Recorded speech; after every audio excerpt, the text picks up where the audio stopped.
this video I'm gonna finally lay to rest one of the biggest questions I always had about Norse mythology, and that is, why is the name of Yggdrasil the terrible horse? Like, why would they call Yggdrasil the world tree a name like that? And I think I might know it. It has to do with Loki, and Loki is he actually is Yggdrasil. He is he's Saturn. Saturn is the world, and the world tree is Loki. So Saturn is a Roman god, and he has very similar, if not identical, functions to Loki. Loki gave his name to Saturday, so he used to be written Lödur, who gave his name to Lørdag or Laurdag, which means Saturday. And so Loki is Saturday, and he is the god Saturn. And his name Loki means lid, and he is the layers between everything. So the whole reason we can experience ourselves as separate entities is because there is a separation between us. There is a separation that maybe it's an illusion, but it's still is a separation that we can interact with the world around us. That is a function of both Saturn and Loki. And Loki gave, he fathered a few beings. One is Hela. She is the underworld. Her name either comes from the word Heli, meaning holy, or Hel, meaning whole. So whole as in being whole and complete. She is the subconscious. But when you look at Yggdrasil, Yggdrasil is the mind. So Yggdrasil is also the cosmos, but it's also the mind, just the mind of one person, so it's both. So it's all the layers in your mind. That's Loki. So he's fathered the subconscious. But there's more aspects to the subconscious, because if you look at Yggdrasil, there are many different pockets. And our ancestors, they really went hard on the vision quest, and they mapped out their whole, every ins and outs of their mind. They use the hanging ritual, and I believe the hanging ritual is a metaphor for the sleep paralysis that the Amanita muscaria mushroom induces. That mushroom is a famous mushroom that our ancestors used. It comes from Siberian shamanism, and it's a very ancestral mushroom. And I think they used that mushroom to basically resolve all of their emotional stuff. They did it as a way of life, and therefore they have this amazing ability to understand psychology. They can predict exactly where we would end up. They knew we would end up exactly here. They said if you don't die in battle, you'll end up in a frozen state in hell. Dying in battle does not mean you go and kill yourself in a war. It means you go on the vision quest. In the vision quest, every being in the vision quest is the same being. There is a main character often, and he's dealing with all these other aspects of himself, and some of those characters get killed off. That's the battle. So you have to kind of kill a part of yourself off in battle, so that you become light. You become lighter and lighter and lighter. And the yogi in Norse mythology, his name is Völund. He's an elf, so he's a light being, basically. So they basically said if you go on this vision quest again and again, you will be like a light elf. Elves and dwarves are the most virtuous beings in Norse mythology, and they have their own realms in Yggdrasil. So in the mind of a human being is an elf and a dwarf, or maybe many. That basically means the part of you that knows when you have to change. So there are many famous dwarfs that always help the seeker on the vision quest. They do it because they're the only part of the seeker that knows, hang on, I have to change, I am maybe in the wrong here.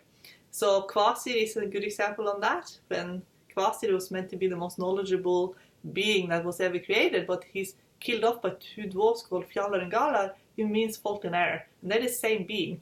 And then they turn him into precious mead of poetry. And then Bolverk, who's Odin, he means evildoer, he goes on a vision quest to get this mead, and that creates lasting changes in him.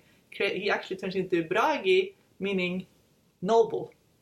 They believed they could actually have that kind of transformation. But they knew if we don't deal with ourselves, if we don't go in within, then we will end up frozen. And we are, because we become emotionally frozen. We're in freeze mode. So they knew this about us, which is why they always tried to tell the stories in a way that they would take away it seemed to me that they tried to always take away like some kind of hindrance to us. So we might talk ourselves out of going on the vision quest. We might think that, no, what's the point? But that's where the hanging ritual also come in, because if you can just stay with it and do the work, you will come out a completely different being at the other end. You will even change your appearance. You will become so lighter, happier. You will become alive from inside out. You have to go through Hela to get to heaven. That's where that expression comes from. Hela is the subconscious. There's no other way really to heal other than going within. So Loki is, when I say Loki is Yggdrasil, that might sound a little bit insane to say that, but I went down the rabbit hole so incredibly deep with Loki. And I don't really think he is a trickster deity, because Saturn, which he is Saturn as well, is more of a wisdom deity actually. And Odin, whose name means frenzy, so he's like the frenzy spirit that you need to go on a vision quest. Just pure motivation. He's more the trickster actually, because he's someone who just will give you a lot of motivation and you just have to go for it basically. He's connected to Mercury and Hermes, they are more the merchant type deities. So I don't really think Odin is a war deity. The whole warrior battle Odin, he collects warriors from the battlefield. That has again to do with the vision quest. And when people do die and they have had a traumatic death and they don't accept the death, they go to Valhalla, which is a place of soul retrieval and soul healing, where everything comes back to life again. Everything is patched up again there.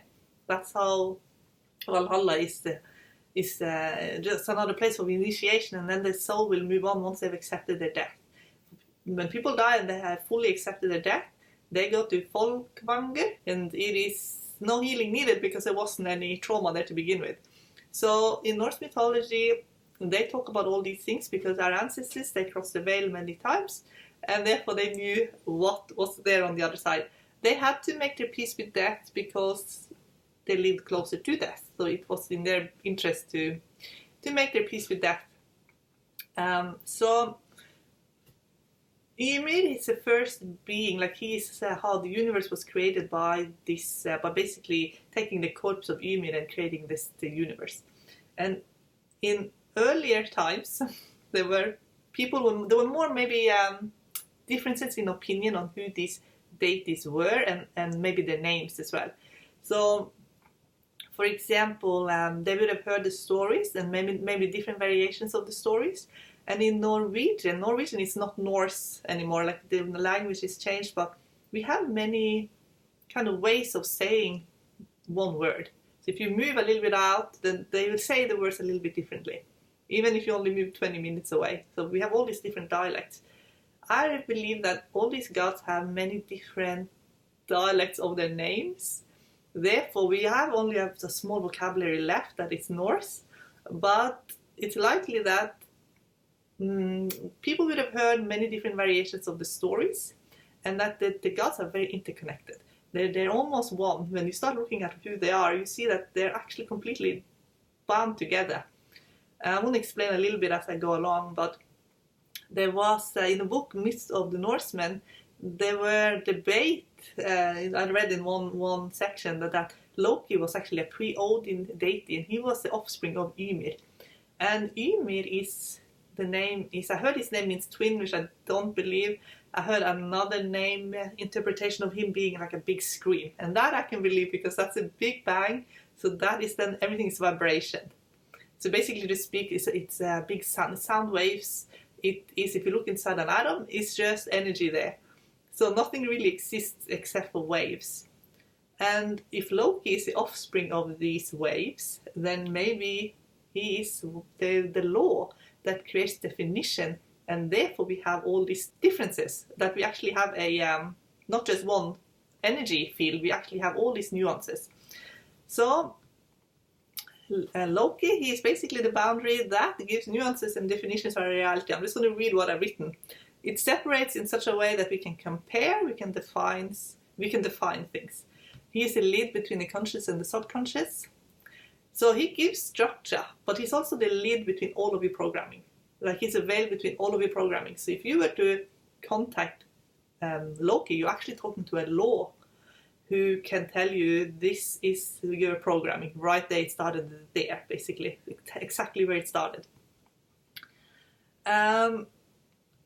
So, he is actually a very useful deity if you're interested in understanding your mind. Vienna Steibel, who founded Theta Healing, she talks about the laws being massive consciousnesses. So they are like gods in a sense.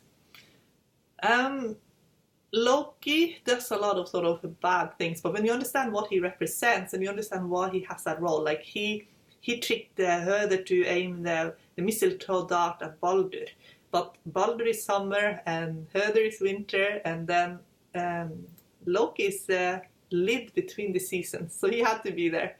Loki travels with Thor to meet Utgard-Loki, and Utgard-Loki is outer space Loki, so he has all the same functions but in outer space.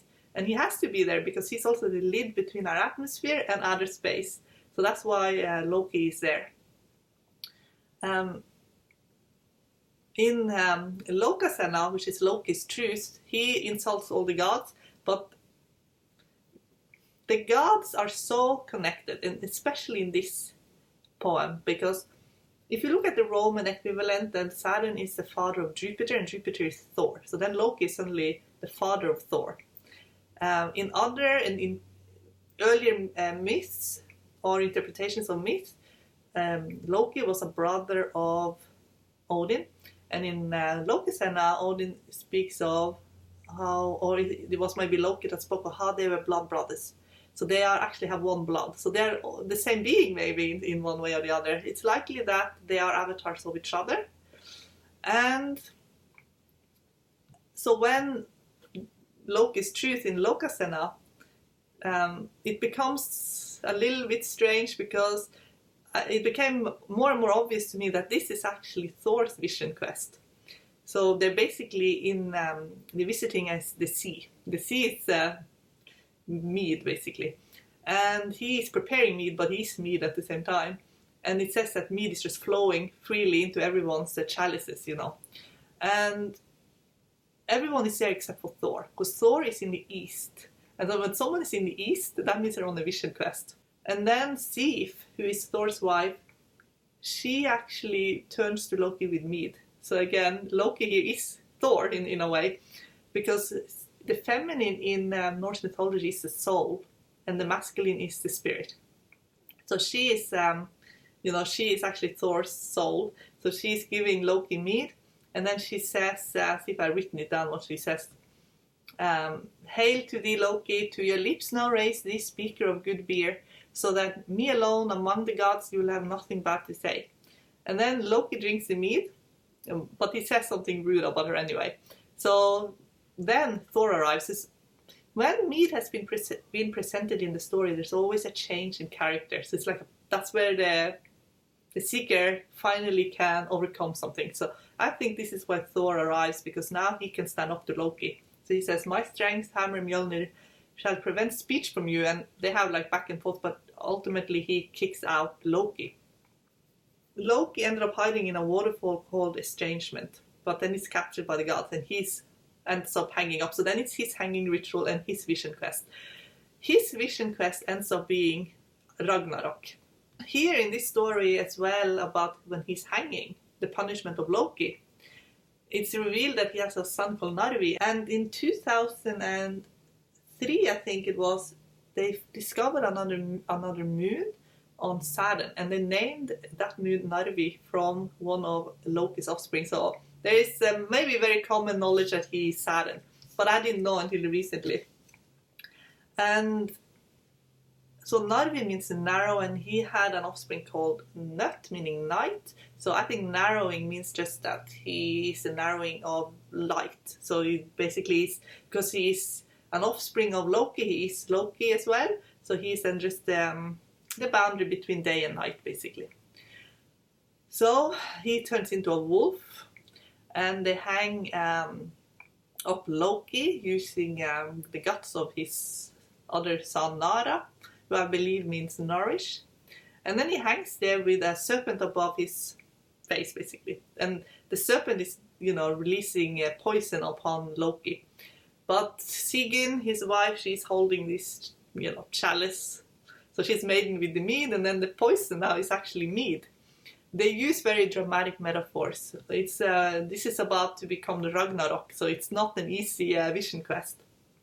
So when they took this mushroom that they took, Amanita muscaria, it paralyzes them, sort of the same way we get paralyzed with sleep paralysis. I have never taken the mushroom, but this is the research that I have done on it. They basically say that time gets really weird as well, and it induces like a lucid dream. And I recommend that if you want to know more, that you check out Amanita Dreama. She has a very cool YouTube channel. She knows the ins and outs about this mushroom. But then they were kind of, the mushroom will open you up, and you'll be exposed to whatever it shows you about yourself. So in the major Arcana cards, the seeker, you face the devil. That's a fear. That's what you're trying to avoid. That's why you're enslaved by your fears. But after receiving mead, we can face the devil. So temperance is the mead. So first, hanging, that's the sleep paralysis. Go into the underworld, the subconscious, that's the death. You receive precious mead. Then you're strong enough to overcome your fears. So then you have creator of all, divine essence of all things, within you. So you have nothing to fear. Then the tower and all the false structures come tumbling down. So this was the reason why they did this vision quest. They went up again, up into the consciousness, the star, moon, and the sun. And then they are born again, basically, in the judgment card, and then full integration in the world. But the world is the soul as well. When Ragnarok happens, basically, there's several beings that are bound up. There's a wolf in hell that is bound up, so that is, Hela is an offspring of Loki, so we know that it's Loki hanging. Fenrir is another offspring of Loki, who is also hanging, so again, it's another Loki who is hanging. Loki himself is hanging, and Jormungandr, another offspring of Loki, who is the world serpent, is bound up like in Ouroboros, so he's hanging as well.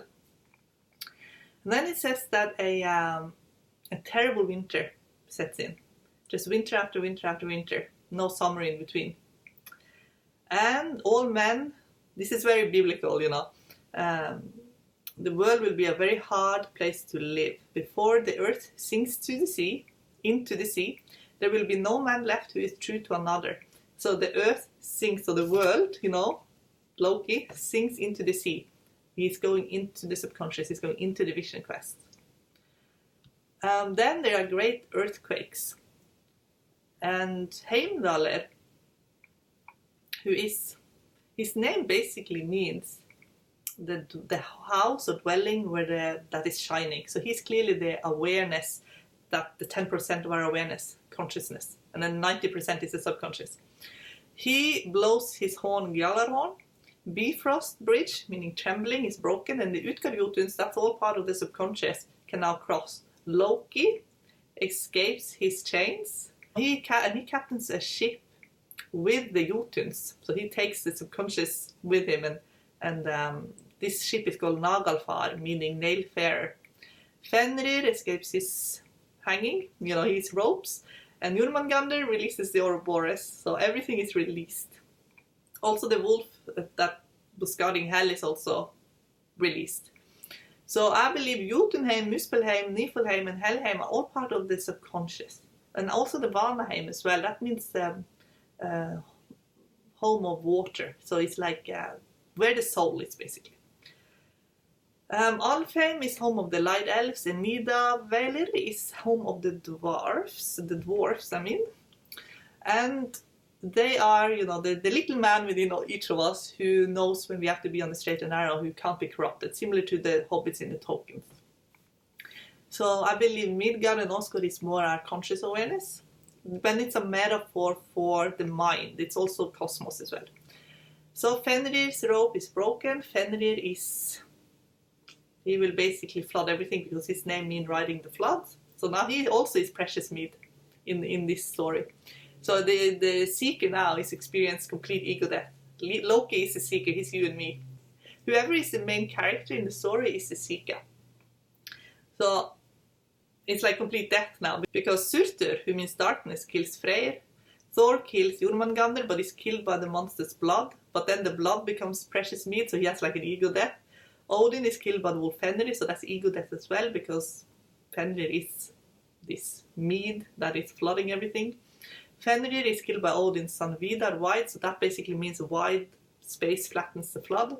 Loki fights Heimdallr and they kill each other. So there is not much that survives this. I don't think anything survives this vision quest. Tyr fights the wolf of the underworld Garmr, that's the wolf from hell.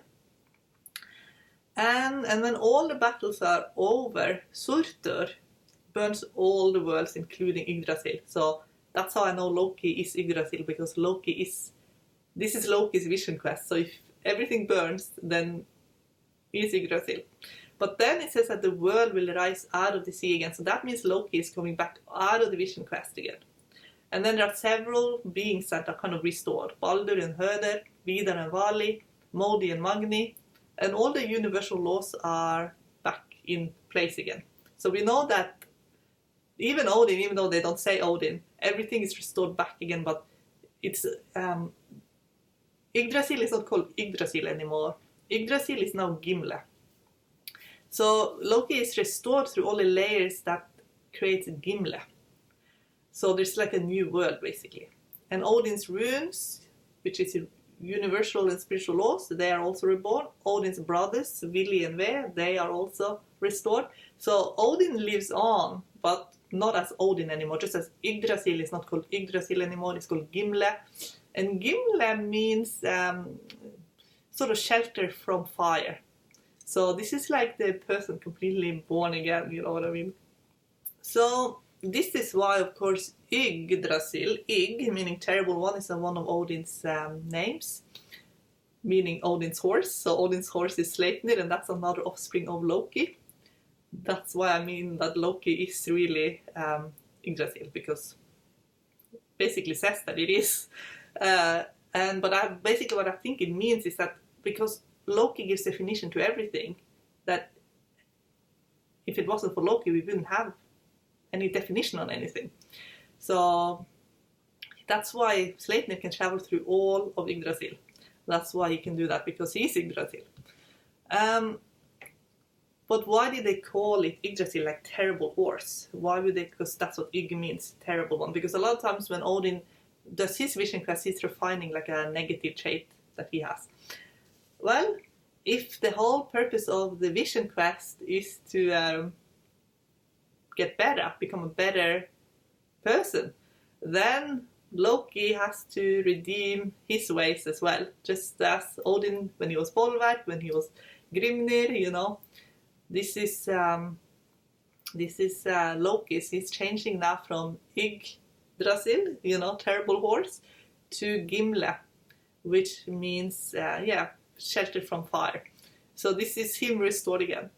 Sleipnir was made, so Sleipnir is Yggdrasil, because Sleipnir is Loki and Loki is Yggdrasil. He was created when they were making a fortress around Asgard. So again, it has to do with this boundary. So we're making this boundary, they were making definitions of the universe, of the human mind. And an unknown architect wants to, you know, be hired. And this architect wants the sun and the moon and Freya in payment. But Loki convinces them to make a deal that would be impossible for the stranger architect to keep. But they, of course, the architect knows how to do it in the time frame, because he has his horse called Svadilfari and can do it really easily. So there's only one night left, and they know that he will finish the work, so they panic. So the gods, they threaten to kill Loki unless he can hinder the architect. And so what Loki does, he changes himself into a horse, and he basically makes Svadilfari chase him through the woods all night. And therefore, this Jotun architect cannot finish making this fortress around Asgard. But then, of course, Loki and this horse has Sleipnir, and then that is basically then the definition and all of the hierarchy and everything that is Yggdrasil. So Odin's horse Sleipnir is Yggdrasil, and they give us clue after clue after clue. Sleipnir also has a descendant as well called Grani, and Grani is a tree as well. So they're telling us and giving us so many clues. We're missing the clues now because we are taking the stories a little bit too literally, and also we don't really always understand why are they telling the stories. It's likely that the Ragnarok is also about a real event, and it is when the magnetic poles start shifting too much, that the decline of the gods, Ragnarok, the protective forces that we have in the magnetic field around the earth can decrease a lot, and then we have a lot less protection. And then the magnetic poles can start to shift, and then they can flip completely. So that could possibly be when Jormungandr releases the Ouroboros. It's likely that that's a metaphor for that. And that would create a lot of problems. It could be flood, volcanoes, earthquakes, all of that. And last time it happened, I believe it was during the Ice Age. And so maybe they're talking about something that actually has happened. It was like that great winter beforehand. So there's a lot more to these gods and goddesses. But when you kind of look into them a little bit more, it's very vague where one god begins and ends and all that. Like they seem to always be so connected. And in Lokasenna, when Loki is he's Thor, it's almost like, because he is the veil and the lid between everything. So he insults all the gods, but he is giving them definition at the same time. And only after he's been given mead is Thor arrives. It's almost like, lasting changes. He's giving Thor definition as well. He's creating everything, basically, by giving everything definition. So they're telling us a lot with very clever skald. Skald is the type of poetry that used to be, the high art, basically, in society back then. So I'm excited to go through all these stories. I think it's really exciting. After my talk on the 5th of May, I will go back to more normal life again with the pick a card and things like that. But I do still have some tarot tutorials that are just for fun. I made one that is part of that tarot cards when they're in love, and I make the tarot cards on Mid-Journey. And Mid-Journey basically take the concept of tarot cards in love. I write a post, what does a person act like when they are like that tarot card, like the archetype when they're in love. So I've done cups now, so check that out, that's on my Patreon. Okay guys, bye!